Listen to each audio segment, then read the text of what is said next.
वैकुंठ तो यही है माँ, वैकुंठ तो यही है, हृदय में रहा करना। माँ हम पे कृपा करना, माँ हम पे दया करना, माँ हम पे कृपा करना, माँ हम पे दया करना। वैकुंठ तो यही है माँ, वैकुंठ तो यही है, हृदय में रहा करना।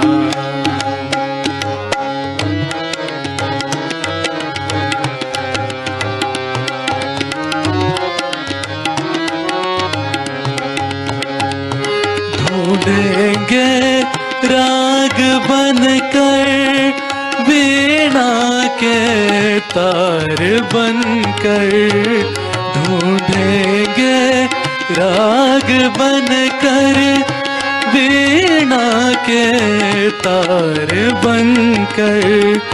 बस जाओ श्री माँ निर्मल, हृदय में प्यार बनकर।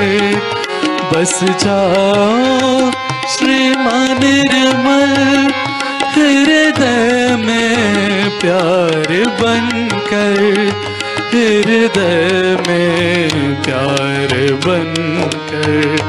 हर रागिनी की धुन पर, हर रागिनी की धुन पर, स्वर बन के उठा करना। माँ हम पे कृपा करना, माँ हम पे दया करना।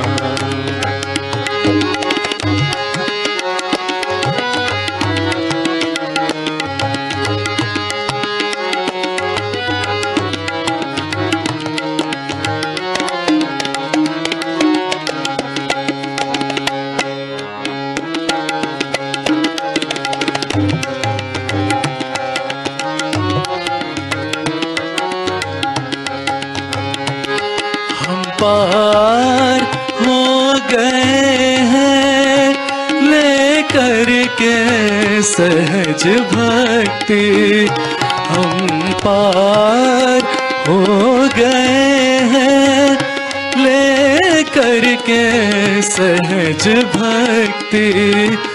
अपनी शरण में रखना माँ निर्मल आदि शक्ति, अपनी शरण में रखना माँ निर्मल आदि शक्ति, माँ निर्मल आदि शक्ति।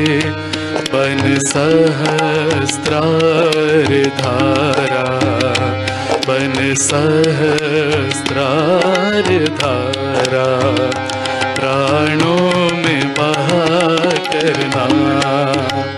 माँ हम पे कृपा करना, माँ हम पे दया करना।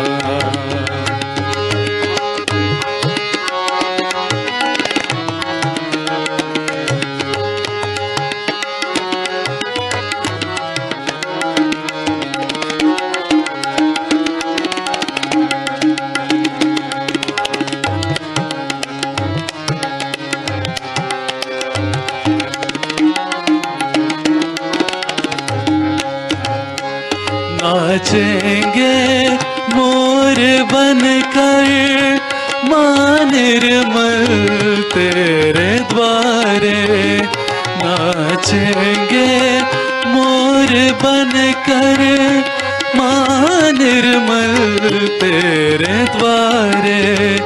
माँ निर्मल छाई रहना बन करके मेघ तारे, माँ निर्मल छाई रहना करके मेघ तारे, बन करके मेघ तारे, अमृत की धार बनकर, अमृत की धार बनकर, प्यासों पे दया करना, माँ हम पे कृपा करना, माँ हम पे दया करना। वैकुंठ तो यही है माँ, वैकुंठ तो यही है, हृदय में रहा करना, माँ हम पे कृपा करना, माँ हम पे दया करना, माँ हम पे कृपा करना, माँ हम पे दया करना, माँ हम पे दया करना, माँ हम पे दया करना।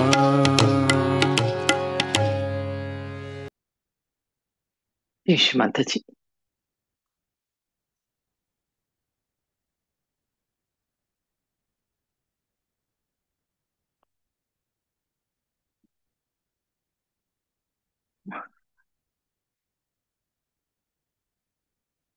सभी का स्वागत है इस आनंद की यात्रा में।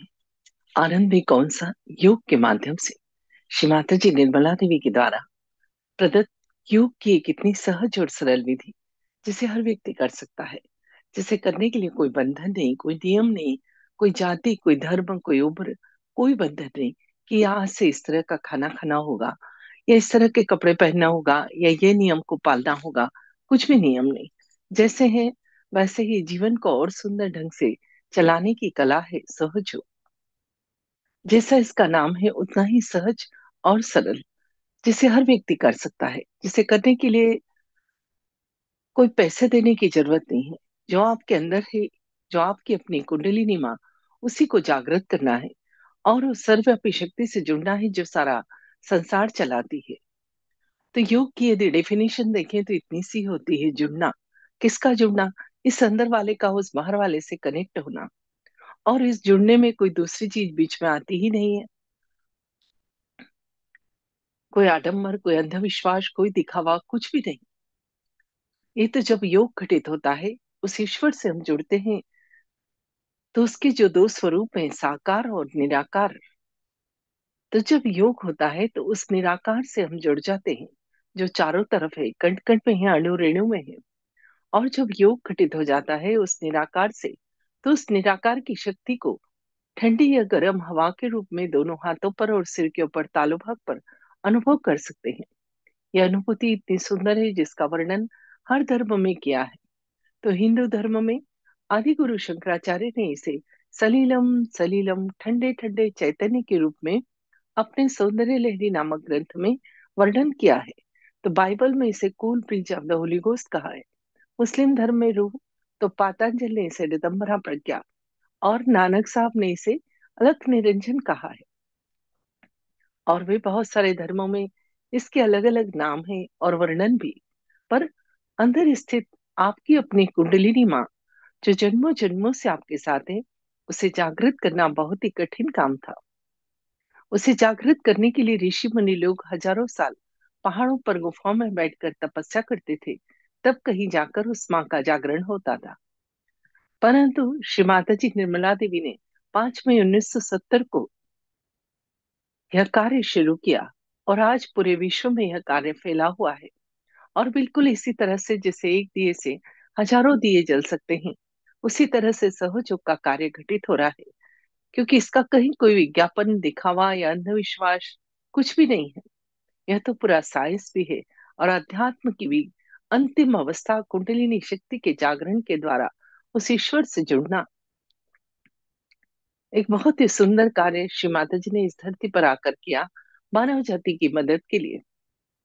और पूरी तरह से प्रमाणित भी।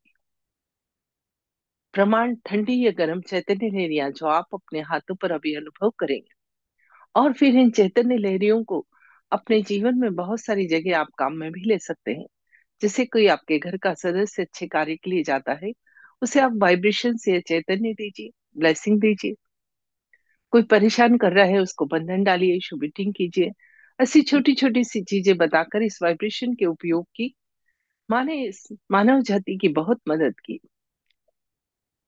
जब भी ईश्वर धरती पर आया, मानव की मदद के लिए आया, अलग अलग स्वरूपों में। कभी गुरु के रूप में, कभी अंशावतार, तो कभी पूर्णावतार के रूप में। पर जब भी वो आया, कभी लोगों ने उसे पहचाना नहीं। उसके जाने के बाद बड़े बड़े मंदिर, मस्जिद, गुरुद्वारे बनाकर उसकी आराधना कर रहे हैं। ऐसे ही माँ का स्वरूप आया है। माँ क्या करती है, बच्चों ने कितनी भी गलती कर दी हो, सब क्षमा कर देती है। तो इस घोर कलयुग में एक ऐसे ही स्वरूप की आवश्यकता थी जो प्रेममय हो, करुणामय हो। तो माँ का स्वरूप इस धरती पर आया, और यह कार्य मानव जाति की मदद के लिए, उसके उत्थान के लिए, उसके जीवन को संतुलित करने के लिए श्री माता जी ने शुरू किया, जो बहुत ही कठिन काम था। बिल्कुल इस तरह से कठिन जैसे पहले कहीं जाना हो तो हम बैलगाड़ी में बैठकर जाते थे और सालों लगते थे। आजकल कहीं जाना हो तो प्लेन में बैठकर घंटों में पहुंच जाते हैं। इसी तरह से जो कार्य बहुत ही कठिन था, टेढ़ी खीर थी, कुंडलिनी शक्ति के जागरण का, श्री माता जी ने उस कार्य को बिल्कुल सरल कर दिया और प्रामाणिक भी।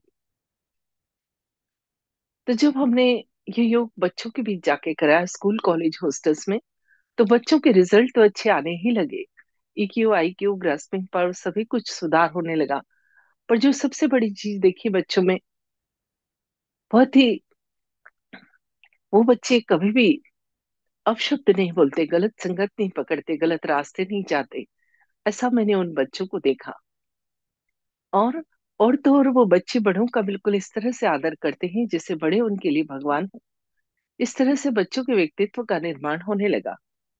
जब ये योग हमने गांव में जाकर किसानों को कराया, उन्होंने सहज कृषि की, मतलब बीजों को बोने के पहले शिवाता जी के समक्ष रखा, जल रखा, फिर वो चैतन्य जल और बीज खेतों में डाला। तो उनका ऐसा कहना था कि फसल बहुत अच्छी आने लगी, फसलों को कीड़ा नहीं लगता था। ऐसा उन किसानों का कहना था। फिर यही योग जब हमने डॉक्टर्स ने कराया अपने पेशेंट को, तो उन्हें दवा तो दी, पर उन्हें ध्यान भी कराया। तो डॉक्टर्स का ऐसा कहना था, ऐसे पेशेंट जिनका कि इलाज ही संभव नहीं था, जिनको की साइकोसोमेटिक डिसीज थी, वो जल्दी ठीक होने लगे। साइंटिस्ट ने अपने ढंग से, तो गायकों ने अपने ढंग से, जो जिस क्षेत्र से आया था उसने इस चैतन्य शक्ति या वाइब्रेशंस का प्रयोग किया, और बहुत ही सुंदर उसके रिजल्ट आए। आजकल जिससे मिलो वही फ्रस्ट्रेशन, डिप्रेशन, तनाव, स्ट्रेस, यही बातें करता है। ये सब आता कहाँ से और क्यों आता है, थोड़ी सी इस विषय पे चर्चा करते हैं कि ये कहाँ से आता है। तो अभी आपकी स्क्रीन पर हमारे अंदर के सूक्ष्म शरीर का फोटो आ रहा है। बाहर से भले ही हम लोग दिखने में अलग अलग हैं, पर अंदर से हम सबका शरीर एक जैसा होता है। जब बच्चा माँ के गर्भ में 3 माह का होता है, तो वो परमात्मा की शक्ति तालु भाग से प्रवेश करती है। तालु की स्थिति प्रिज्म के समान होती है। जब यहाँ वो परमात्मा की शक्ति आती है तो 3 भागों में डिवाइड हो जाती है और 7 चक्रों का निर्माण करती है। बची हुई शक्ति जहाँ रीढ़ की हड्डी खत्म होती है, वहां एक पवित्र अस्थि होती है जिसे सिक्रम बोन कहते हैं। वहां पर ये परमात्मा की शक्ति 3.5 कुंडल बनाकर बैठ जाती है, इसलिए इस शक्ति को कुंडलिनी शक्ति या प्योर एनर्जी कहते हैं। ध्यान में हम इसी शक्ति को जागृत करते हैं। साइंस ने तो यह सब नाम अब दिए। हम तो इतने भारतीय लोग, इतने धनी लोग हैं कि हम अपने महत्व ही नहीं जान रहे हैं। हमारे अध्यात्म में ये सभी कुछ चीजें पहले से ही वर्णित है, और बहुत ही सुंदर ढंग से, पर कठिन, जिसे आम आदमी पढ़ ही नहीं पाता और समझ ही नहीं पाता। श्री माता जी ने वही कार्य बहुत सरल कर दिया, अपने बच्चों के से प्रेम और करुणा की खातिर। अब नाड़ियों की बात करते हैं। हमारे शरीर में 3 नाड़ियां होती है। लेफ्ट साइड की नाड़ी, जैसे कि साइंस में लेफ्ट सिंपैथेटिक नर्वस सिस्टम, ये इड़ा नाड़ी कहते हैं।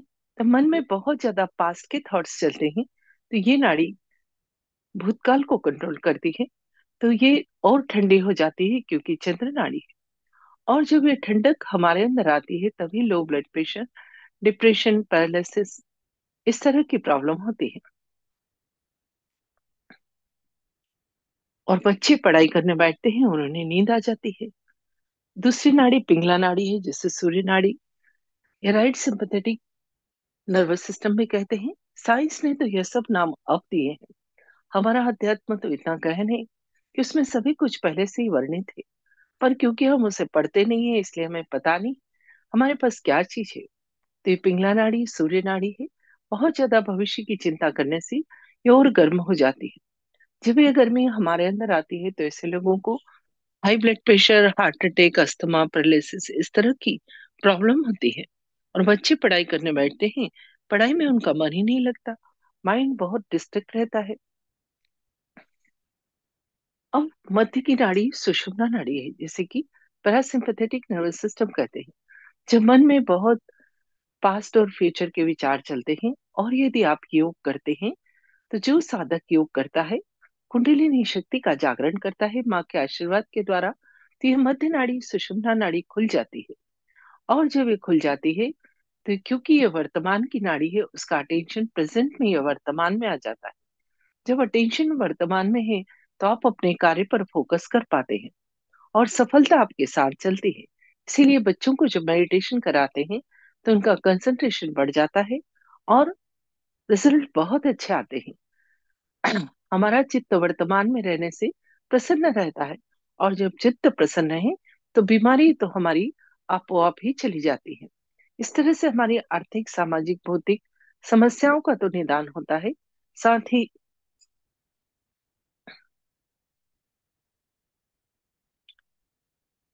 जहां आप जाते हैं पॉजिटिव एनर्जी बिखेरते हैं, लोग आपको बहुत पसंद करते हैं। इसके आने से वातावरण बहुत अच्छा हो गया। अब बात करते हैं चक्रों की। रोज हम एक चक्र पे विस्तार से बात करते हैं और बाकी सभी चक्रों पर शॉर्ट में। तो आज हम हृदय चक्र पर विस्तार से बात करेंगे और बाकी सभी चक्रों पर शॉर्ट में करेंगे।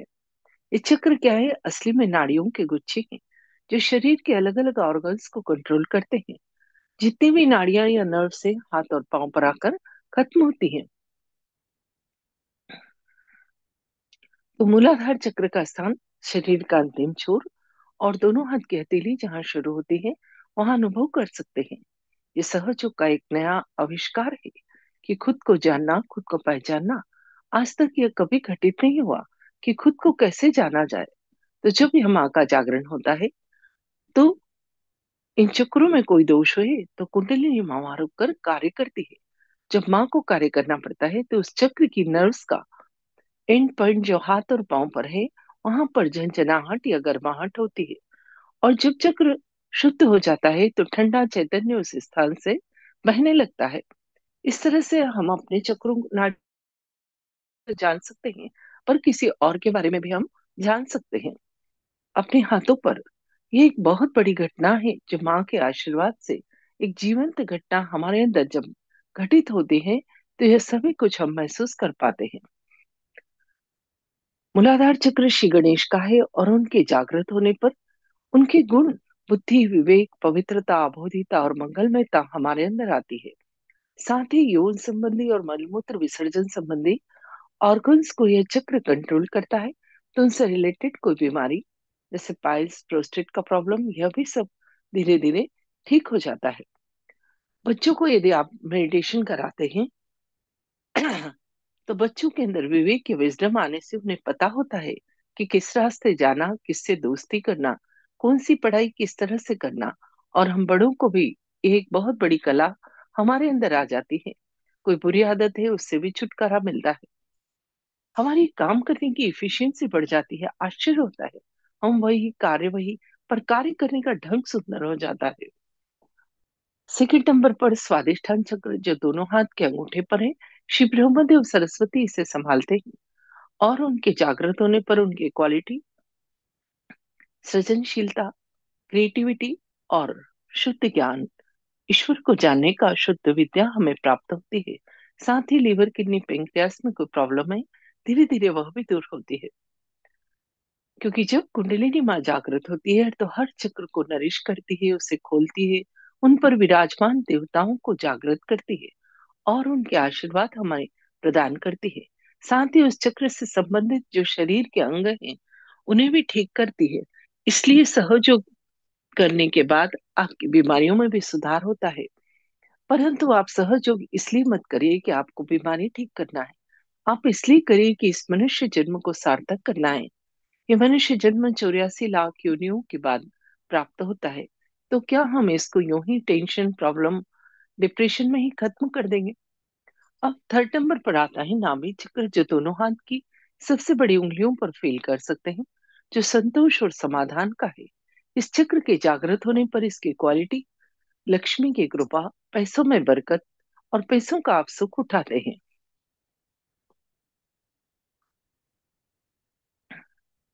इसके बाद आता है भवसागर, गुरुओं का स्थान है। जो भी मान दत्तात्रेय, साईनाथ, उन सबका स्थान हमारे पेट में होता है।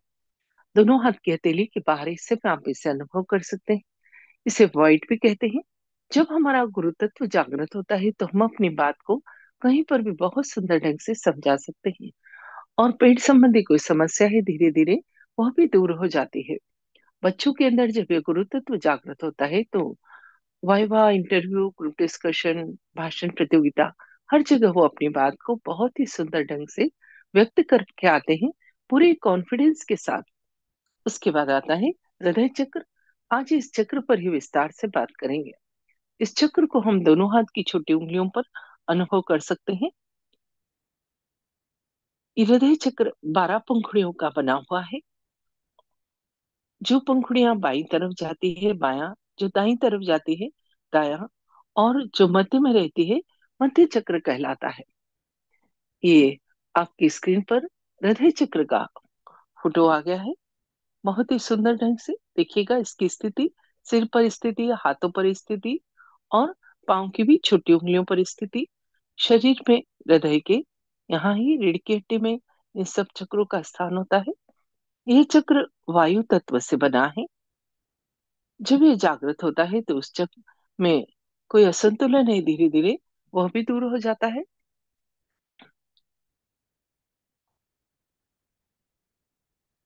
बायां हृदय चक्र में, लेफ्ट हार्ट में, आत्मा का स्थान होता है। जब आत्मा के विरोध में हमसे कोई कार्य होता है, जो कोई व्यक्ति बहुत ही डोमिनेटिंग नेचर का होता है, तो ये तभी हार्ट अटैक की प्रॉब्लम आती है। इस लेफ्ट हार्ट को ठीक करने के लिए हम लेफ्ट हैंड माता जी की तरफ और राइट हैंड को अपने हृदय पर रखकर यदि 12 बार कहते हैं कि माँ, मैं शुद्ध आत्मा हूँ, तो आपको इस हृदय चक्र से संबंधित कोई समस्या है धीरे धीरे उसमें सुधार मिलता है। मैं ये शरीर, मन, बुद्धि, अहंकार कुछ भी नहीं, मैं सिर्फ आत्मा हूँ। साथ ही लेफ्ट के सभी चक्रों को हम गर्मी देकर ठीक करते हैं, क्योंकि ये चंद्र नाड़ी पर होते हैं। इस नाड़ी की ओर ठंडा होने से ही इन चक्रों में दोष आता है, तो उसे हम गर्मी देते हैं। उसके लिए हम कैंडलिंग करते हैं। कैंडलिंग कैसे करना है, ये इसका वीडियो हमारे YouTube चैनल पर ट्यूटोरियल वीडियोस में हमने डाल रखे हैं। बंधन कैसे लेना है, फुटसुक कैसे करना है, श्री माता जी की फोटो की स्थापना कैसे करनी है, किसी को वाइब्रेशन या ब्लेसिंग कैसे देना है, ये सभी चीजों के वीडियो हमने YouTube चैनल पर ट्यूटोरियल वीडियोस में हमने डाल रखे हैं। यदि आप चैनल सब्सक्राइब कर लेंगे तो सभी कुछ देखने को और समझने को मिल जाएगा।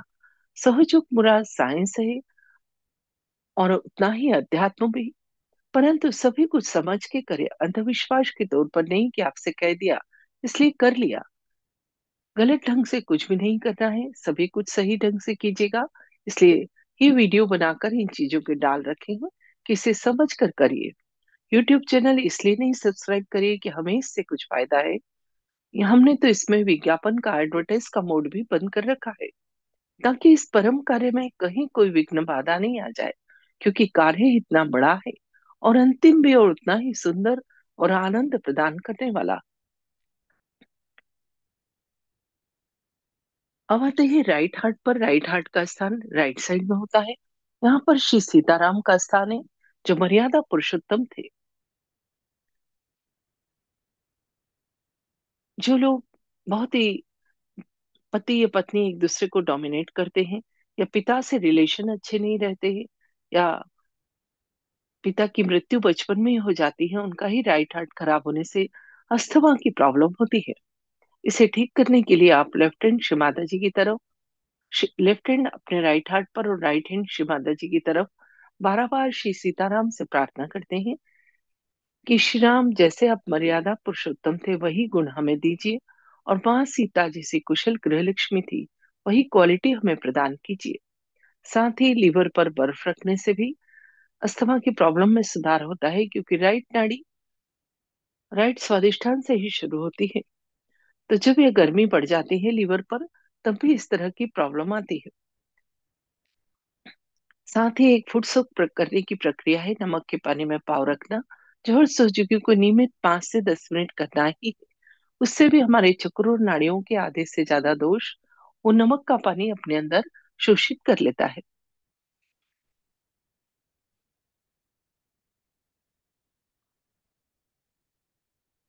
अब मध्य हृदय पर आते हैं। यहाँ मां जगदम्बा का स्थान है, जो हमें पूर्ण सुरक्षा प्रदान करती है, अपनी सभी शक्तियों के साथ हमारे इस हृदय चक्र पर विराजमान होती है।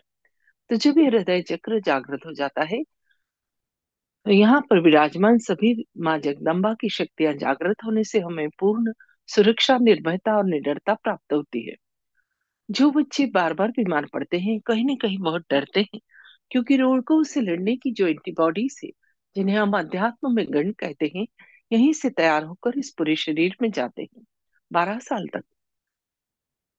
जिन महिलाओं को ब्रेस्ट कैंसर की प्रॉब्लम है, कहीं ना कहीं अपने आप को बहुत इनसिक्योर फील करती है, यदि उन्हें ध्यान कराया जाए तो इस तरह की प्रॉब्लम से छुटकारा मिलता है। हमारा इम्यूनिटी सिस्टम स्ट्रांग होता है, रोग प्रतिरोधक क्षमता भी हमारी बढ़ जाती है। इसके लिए आप लेफ्ट हैंड शमाधा जी की तरफ करके राइट हैंड को मध्य हृदय पर रखें, और 12 बार गहरी सांस लें और छोड़ें, और जगदम्ब जगदम्ब जगदम्ब बोले। हर सांस छोड़ने के बाद तो आपके इस हृदय चक्र से संबंधित कुछ असंतुलन है, धीरे धीरे वह भी दूर हो जाता है। जब यह हृदय चक्र जागृत होता है, इसके तत्व वायु से एकाकारिता होती है, तो शरीर में हल्कापन महसूस होता है। इसलिए बहुत सारे साधक कहते हैं कि ध्यान करने के बाद बहुत ही हल्कापन फील हो रहा है। बहुत ही छोटी छोटी बातें हैं, पर बहुत ही महत्वपूर्ण है। जब आपका हृदय चक्र जागृत हो जाता है, तो आपको पूर्ण सुरक्षा भी प्राप्त होती है। कहीं एक्सीडेंट भी हो तो आप सुरक्षित रहते हैं, कोई जादू टोना, कोई बुरी निगाह आप पर नहीं डाल सकता है। पर आपको बंधन लेने की एक प्रक्रिया है, आधा मिनट की, जो ध्यान के पहले, ध्यान के बाद, घर से निकलने के पहले, रात को सोने से पहले और सुबह उठने के बाद जरूर लेना है। ये सुरक्षा कवच है, जो देवी कवच का पाठ लेकर लोग, जिसका 1 घंटे पाठ करना होता था, घर से निकलते थे अपनी सुरक्षा के लिए। वही उसका ही सरल स्वरूप श्री माता जी ने बंधन लेना बताया है, जो हर सोचुकी को लेना ही चाहिए। तो इस तरह से छोटी छोटी सी चीजें हैं जिन्हें आपको करना है। यदि आप थोड़ा सा समय सहयोग के लिए निकाल लेंगे, तो आप देखेंगे जीवन कितना सुंदर हो गया, आनंदित हो गया और संतुलित भी हो गया। तो कल हम विशुद्धि चक्र के विषय में बातचीत करेंगे। विशुद्धि चक्र का स्थान हमारे गले में होता है, और दोनों हाथ के अंगूठे के पास वाली उंगली पर आप इसे फील कर सकते हैं। या आपकी स्क्रीन पर विशुद्धि चक्र दिखाया गया है। कल इसी चक्र पे विस्तार से बात होगी। दोनों हाथ के अंगूठे के पास वाली उंगली पर जान सकते हैं, राधा कृष्ण इसे संभालते हैं, और नाक कान गले से संबंधित रोगों को यह कंट्रोल करता है। तो जैसे स्पॉन्डिलाइटिस, थायराइड, ऐसी कोई तकलीफ है, उसमें भी सुधार होता है। साथ ही इस चक्र की क्वालिटी की वाणी में मधुरता, व्यक्तित्व में आकर्षण, साक्षी भाव, यह सब गुण भी धीरे धीरे आपके अंदर डेवलप होते हैं। अब उसके बाद आता है आज्ञा चक्र। तीनों नाड़ियां आकर मिलती हैं और इस चक्र को ब्लॉक कर देती हैं। इस आज्ञा चक्र तक ही अभी तक सबने ध्यान की बात की थी, क्योंकि इससे ऊपर उठना बहुत ही कठिन था। ये इसका गुण जो क्षमा की शक्ति है, बहुत ही कठिन गुण है। और जब ये गुण हमारे अंदर नहीं आता, तो ये लेफ्ट नाड़ी राइट में और राइट नाड़ी लेफ्ट में जाकर ईगो और सुपर ईगो के, अहंकार और प्रत्यंकार के दो बैलेंस बना देती है, और कुंडलिनी माँ के मार्ग को रोक देती है। तो जब क्षमा की शक्ति आती है माँ के प्रेम और करुणा से, तब ये दोनों बैलून्स पिचक जाते हैं और कुंडलिनी माँ इस आज्ञा चक्र से ऊपर उठकर सहस्त्रार चक्र जो सिर के ऊपर तालु भाग है वहां पर पहुंचकर लिम्बिक एरिया में यहाँ पर ब्रह्मानंद रहे उसका भेदन कर उस चारों तरफ फैली हुई परमात्मा की शक्ति से हमारा योग करा देती है। और जब योग घटित हो जाता है तो उस शक्ति को दोनों हाथों पर और सिर के ऊपर तालु भाग पर अनुभव कर सकते हैं, ठंडी या गर्म हवा के रूप में, जो भी इसी वक्त आप अनुभव करेंगे। तो उसके पहले हम इस अंदर के सूक्ष्म शरीर को शुद्ध करेंगे, जिन 5 तत्वों से हम बने हैं, जल आकाश अग्नि पृथ्वी और वायु। उन्हीं 5 तत्वों की मदद लेकर हम पहले अपने आप का शुद्धिकरण करेंगे। तो कैसे करना है सीख लीजिए। दोनों हाथों को घुटने पर खोलकर रखिए। अब जैसे एक मिट्टी का खिलौना टूट गया तो हम मिट्टी लगाकर जोड़ सकते हैं, ऐसे ही ये शरीर जिन 5 तत्वों से बना है उसी की मदद लेकर पहले हम अपने आप का शुद्धिकरण करेंगे। तो एक दिया जरूर जलाइएगा। 5 तत्वों में से एक अग्नि भी है। ध्यान की शुरू करने के पहले दोनों हाथ घुटने पर खुले हुए, अब सीधा हाथ राइट हैंड धरती मां पर रखें। हथेली को चिपकाकर, जो नीचे नहीं बैठ सकते हैं साइड में छोड़ दें।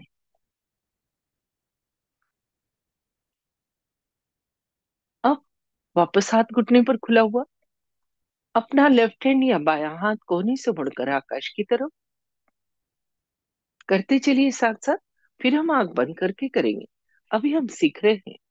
अब दोनों हाथ धरती मां पर, जो ऊपर बैठे हैं साइड में छोड़ दे। अब दोनों हाथ वापस घुटने पर, सीधा हाथ या राइट हैंड हृदय पर। अब यही हाथ कपाल पर, जहां बिंदी लगाते हैं। अब यही हाथ सर के पीछे थोड़ा सर झुकाएंगे, और यही हाथ सिर के ऊपर तालू पर थोड़ा सा देख लीजिए। ये हथेली की चमड़ी से सिर की चमड़ी को 7 बार, जिस तरह से घड़ी का काटा घूमता है, घुमाएंगे। और वहीं पर हाथ ऊंचा करके उस शक्ति को फील करेंगे। थोड़ा आगे पीछे, थोड़ा दाएं बाएं, और तालू से ऊपर नीचे कर देखेंगे। बस इतना ही करना है। फिर दूसरे हाथ से चेक करेंगे और फिर दोनों हाथ आकाश की तरफ, गर्दन पीछे, और एक प्रश्न पूछेंगे। जैसा इसका नाम है उतना ही सहज और सरल भी, जिसे हर व्यक्ति कर सकता है, जिसे करने के लिए कोई विशेष उपक्रम करने की जरूरत नहीं है। तो अभी आपकी स्क्रीन पर श्री माता जी का फोटो आ गया है। ये फोटो बहुत खास है। ये बाजार में बिक्री नहीं होता। इस फोटो से निकलने वाली रेज ही हमारी कुंडलिनी शक्ति के जागरण में हमारी मदद करती है।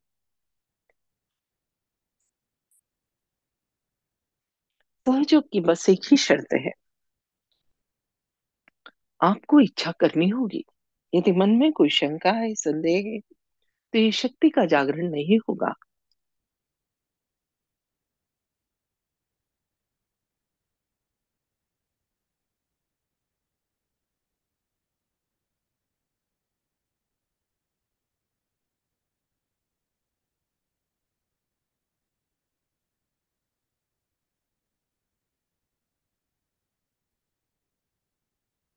दोनों हाथ थोड़े से ऊपर उठाएं, हृदय तक, शिव माता जी की तरफ देखें। पूरी इच्छा के साथ हृदय से प्रार्थना करें, शिव माता जी कृपा करके मुझे योग प्रदान करो।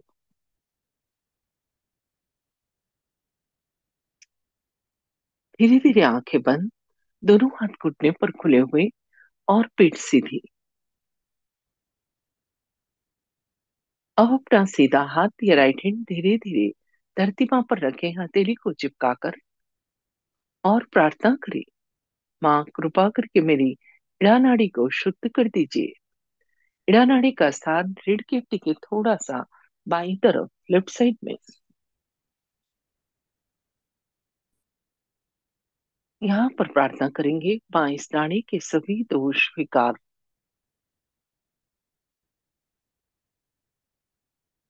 जन्मों जन्मों से आई खराबियां, कुसंस्कार, आलस्य, इन सभी को आप सीधे हाथ के द्वारा धरती माँ में समा दो।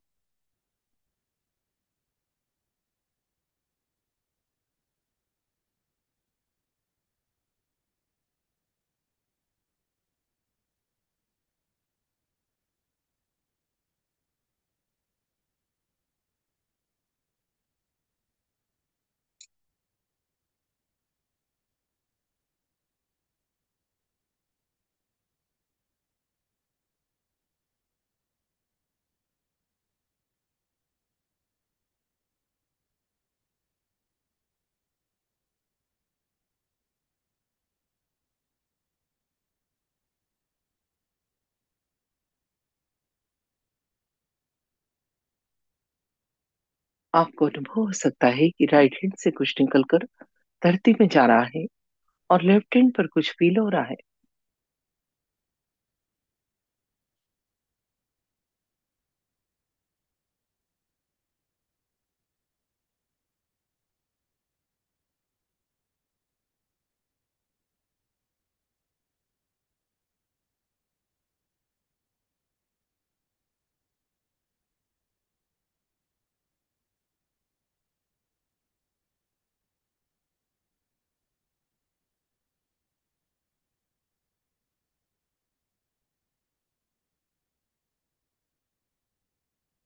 हाथ उठाकर घुटने पर खुला हुआ।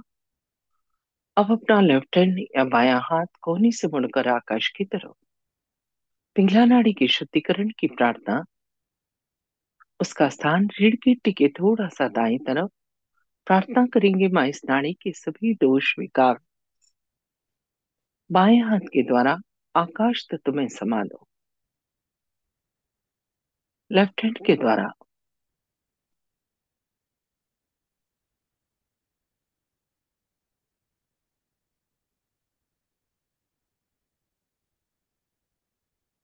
हाथ धीरे धीरे वापस घुटने पर। अभी दोनों हाथ धरती मां पर। धरती मां को प्रणाम और प्रार्थना। हे धरती मां, अभी भी मेरी दोनों नाड़ियों में यदि कोई दोष बाकी है तो कृपा करके आप अपने अंदर शोषित कर लो।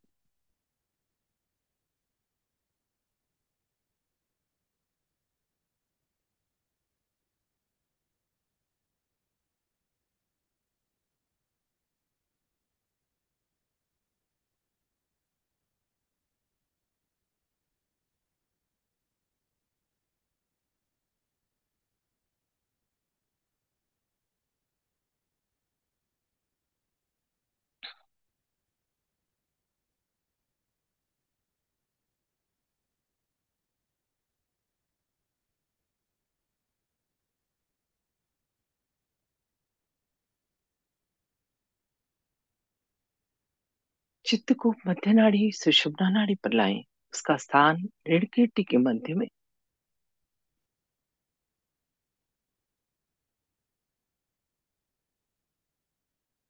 दोनों हाथ घुटने पर खुले हुए और हृदय पूर्वक प्रार्थना सुषुम्ना नाड़ी को जागृत करने की और वर्तमान में स्थापित करने की।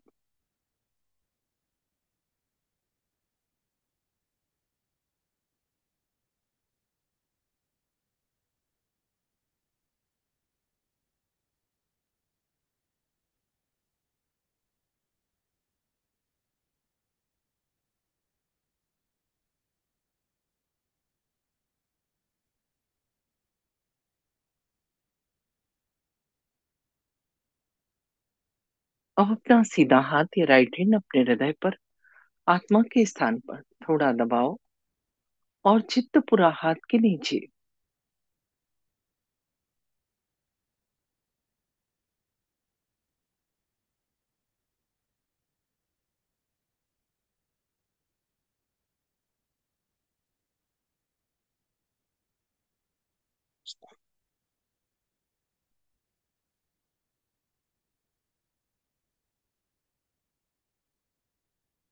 यहाँ पर कहें,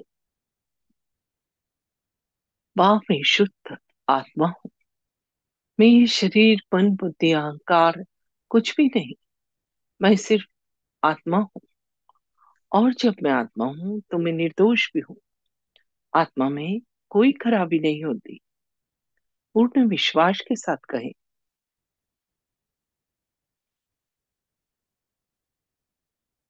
जब हम इस तरह से कहते हैं तो अंदर बैठी कुंडलिनी माँ बहुत प्रसन्न होती है और जागृत होने के लिए तैयार होती है।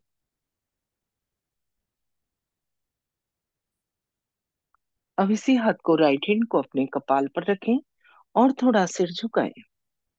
यहाँ पर कहें, माँ आज मैंने सबको क्षमा किया और अपने आप को भी क्षमा किया। किसी व्यक्ति का नाम न लें। एक साथ सबको क्षमा करें और खुद को भी क्षमा करें। जब हम क्षमा करते हैं तो वो परमात्मा दिखता है जिसने भी हमें तकलीफ दी है उसको।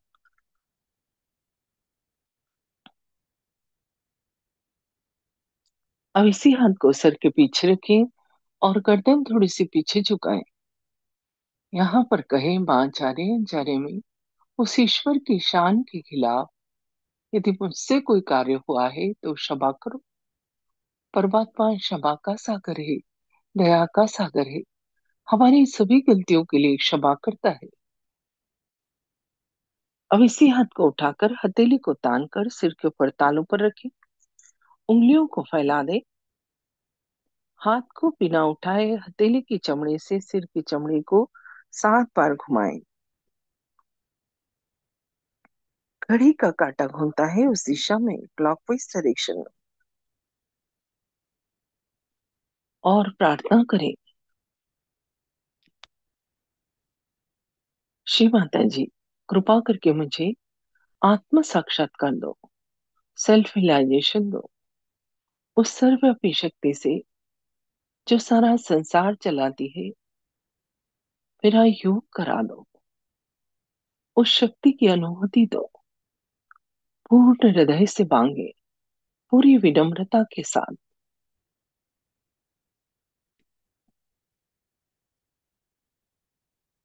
हाथ धीरे धीरे वापस घुटने पर, दोनों हाथ घुटने पर खुले हुए, आंखें बंद और पेट सीधी।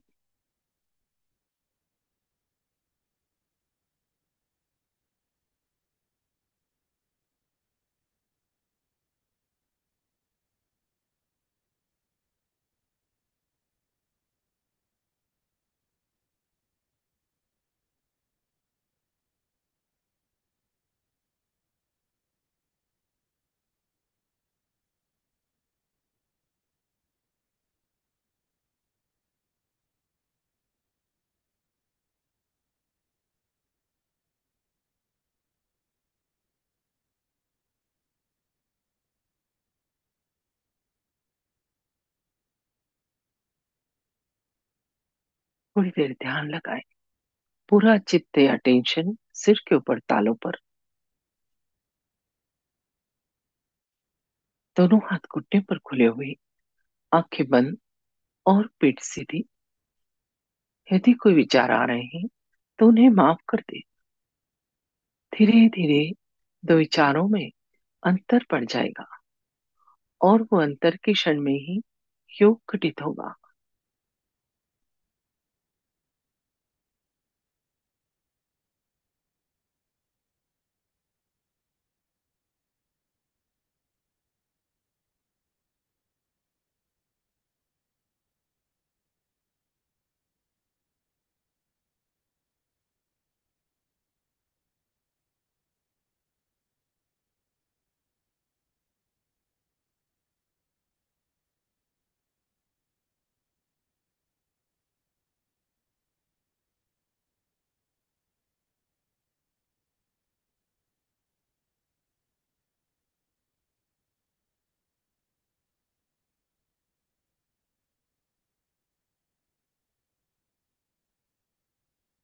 तो विचारों के बीच जो विलंब का क्षण है वही महत्वपूर्ण है।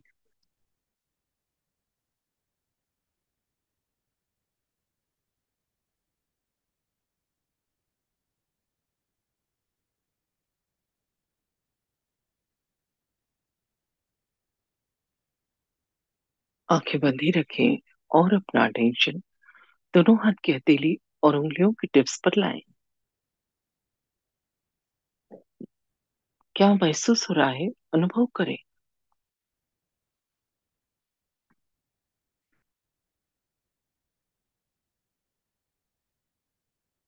हाथों में ठंडा या फिर गर्म, उंगलियों के टिप्स पर कुछ झंझनाहट, हथेली में कुछ गोल घूमता हुआ या हाथ भारी हो गए हो, ऐसा कुछ भी दोनों हाथ में या एक हाथ में महसूस होगा।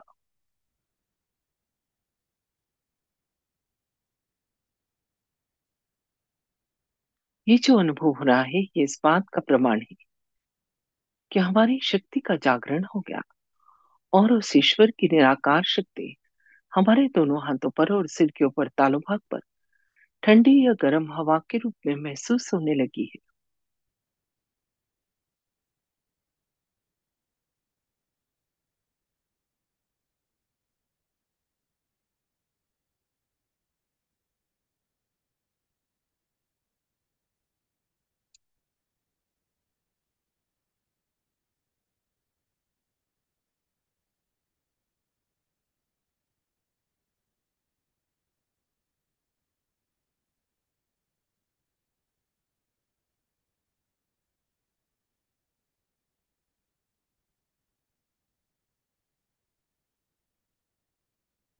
ये जो अनुभव हो रहा है, इस बात का प्रमाण है कि हमारी शक्ति का जागरण हो गया और उस ईश्वर की निराकार शक्ति हमारे दोनों हाथों पर और सिर के ऊपर तालु भाग पर अनुभव हो रही है।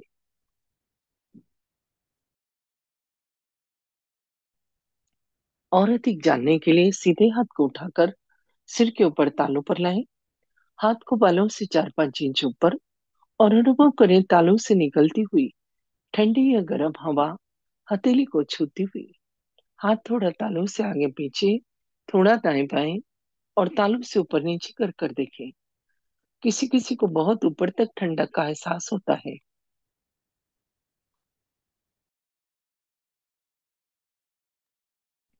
अभी दूसरे हाथ से चेक करें। हाथ को तालू से बालों से 4-5 इंच ऊपर और अनुभव करें तालू से निकलती हुई ठंडी या गर्म हवा हथेली को छूती हुई। हाथ थोड़ा तालू से आगे पीछे, थोड़ा दाएं बाएं और तालू से ऊपर नीचे कर कर देखिए। अभी दोनों हाथ आकाश की तरफ, गर्दन पीछे और मन में एक प्रश्न।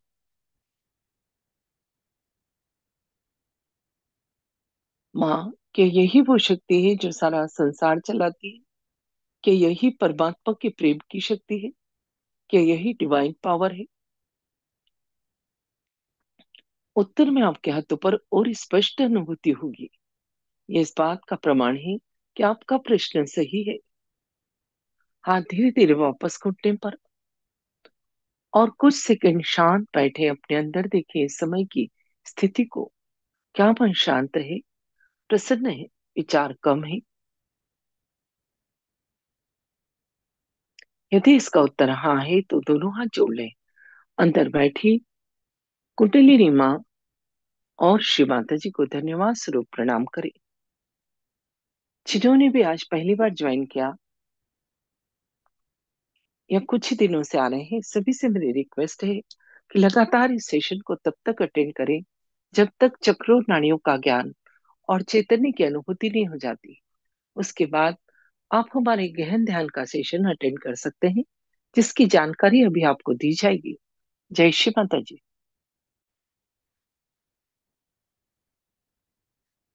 जय श्री माता जी सभी को। जो भी साधक आज पहली बार जुड़े हैं, आपसे विनती है कि कुछ दिन इस सेशन को आप ज़रूर देखें। धीरे धीरे सभी चक्रों और नाड़ियों की जानकारी आपको मिलेगी और इसी के साथ आपकी अनुभूति भी बढ़ेगी। नए साधकों के लिए आत्म साक्षात्कार के कार्यक्रम रोज़ दिन में 3 बार इसी यूट्यूब चैनल पर लाइव रहते हैं। पहला कार्यक्रम सुबह 8 बजे, दूसरा दोपहर 4:15 और तीसरा रात 7:45 बजे। अपनी सुविधा अनुसार आप कोई सा भी कार्यक्रम अटेंड कर सकते हैं। सुबह 8 बजे और दोपहर 4:15 बजे के कार्यक्रम के बाद, ध्यान के बाद, आप अपने प्रश्न भी हमसे यूट्यूब पर लाइव चैट में पूछ सकते हैं या जूम मीटिंग ज्वाइन करके डायरेक्ट बात भी कर सकते हैं।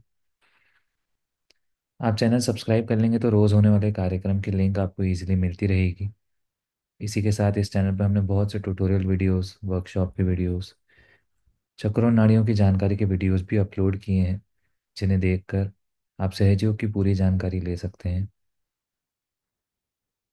जिन साधकों को कुछ समय हो गया है, आप चाहें तो रोज़ 5:30 बजे गहन ध्यान का कार्यक्रम भी इसी यूट्यूब चैनल पे होता है, उसे भी अटेंड कर सकते हैं। सभी साधकों से विनती है, सुबह शाम 5 से 10 मिनट ध्यान ज़रूर करें। रोज़ फुट सोकिंग करें, श्री माता जी के प्रवचन सुने और सप्ताह में कम से कम एक बार सामूहिक ध्यान के लिए आप अपने अपने शहर या गांव के सेंटर पर ज़रूर जाएं। सेंटर कहाँ और कितने बजे लगता है, इसकी जानकारी आप ऑनलाइन देख सकते हैं या हमसे भी पूछ सकते हैं।